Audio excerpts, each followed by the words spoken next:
Selamat datang di channel Go Worry. Please like, comment, and subscribe. Firman Tuhan hari ini berkisah tentang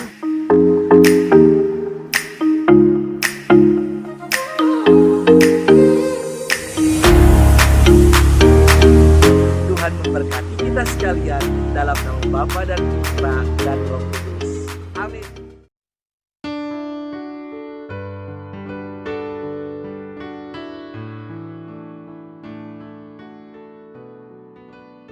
Sahabat setia Gowor yang dikasih Tuhan, Shalom. Hari ini adalah Rabu 11 November 2020. Peringatan wajib Santo Martinus dari Tours, Uskup.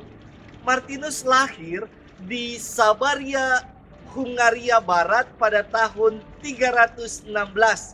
Martinus mendapatkan kesempatan untuk mengenal agama Kristiani dan mendaftarkan diri menjadi seorang katekumen. Akan tetapi, sebelum ia menyelesaikan masa katekumenatnya pada usia 15 tahun, ayahnya mendaftarkan ia dalam dinas militer dan dirinya ditempatkan di kota Amiens, Prancis. Kisahnya yang sungguh sangat inspiratif adalah suatu ketika pada suatu malam di musim dingin, Martinus berjumpa dengan seorang pengemis yang kondisinya sangat menyedihkan. Pakaiannya compang-camping sehingga dia menggigil kedinginan. Tidak ada satu orang pun yang lalu lalang di jalan itu memberikan perhatian kepadanya atau menolongnya karena sedang tidak membawa apa-apa selain mantel tentara yang dipakainya. Maka Martinus tergerak oleh rasa belas kasihan yang besar dan ia memotong mantelnya menjadi 2 potong. Diberikannya satu bagian kepada pengemis itu dan satu bagian untuk dirinya sendiri.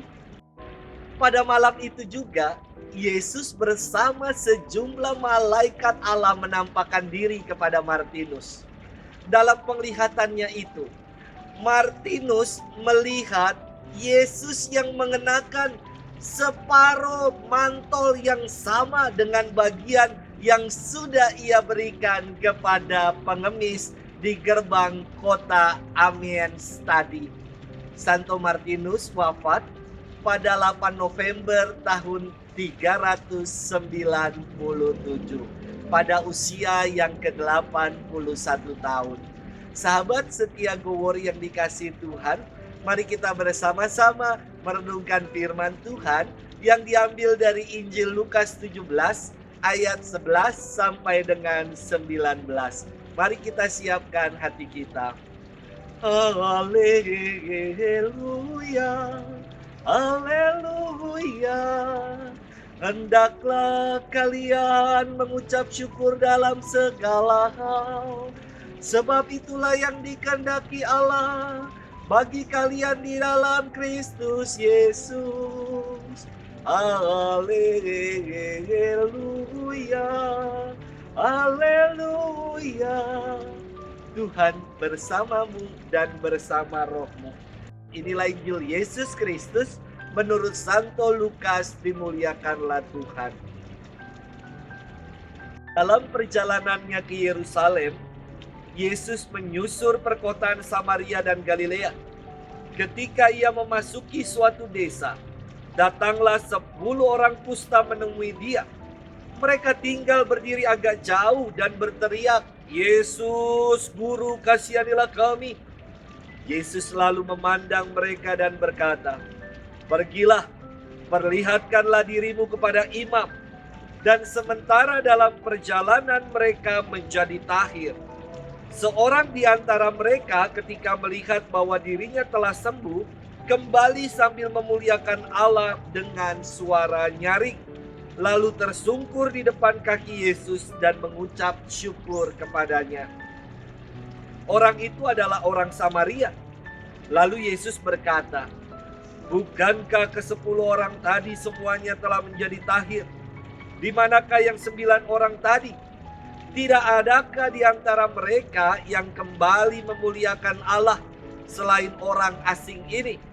Lalu ia berkata kepada orang itu, "Berdirilah dan pergilah, imanmu telah menyelamatkan engkau."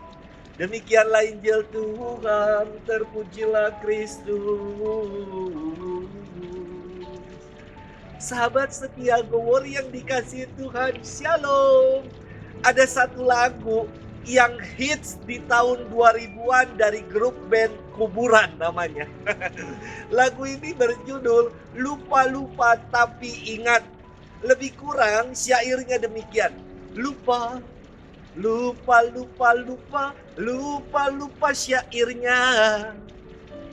Ingat, ingat, ingat, ingat, cuma ingat kuncinya. Lagu ini dikenang dan tidak dilupakan karena mudah diingat, sederhana, dan memuat sesuatu yang baru, yakni lupa tapi ingat. Sahabat setia Gowori yang dikasihi Tuhan, firman Tuhan hari ini luar biasa indah.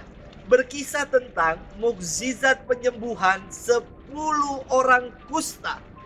Pada zaman Yesus, potret penderitaan orang kusta dapat kita telusuri dalam kitab Imamat 13 ayat 45 sampai dengan 46 yang mengatakan orang yang sakit kusta harus berpakaian cabik-cabik, rambutnya terurai, dan lagi ia harus menutupi muka sambil berseru, "Najis, najis."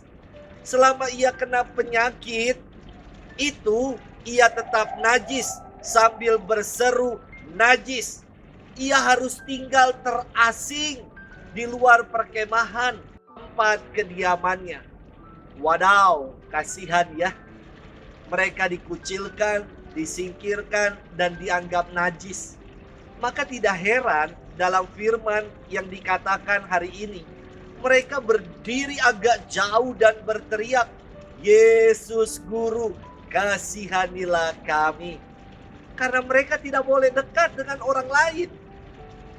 Dan Yesus memandang mereka serta berkata, "Pergilah, perlihatkanlah dirimu kepada imam." Loh, kenapa disuruh pergi dan memperlihatkan diri kepada imam?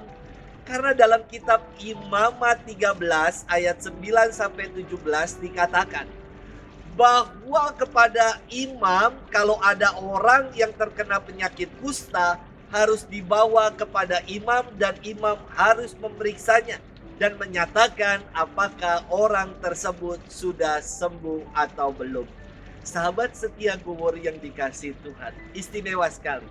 Dari 10 orang kusta yang disembuhkan, hanya 1 orang kusta yang kembali. Dan bahkan orang ini adalah orang Samaria yang dikatakan asing dan kafir itu. Namun ia kembali, tersungkur di hadapan Yesus dan memuliakan Allah. Mengucap syukur atas perbuatan baik Allah.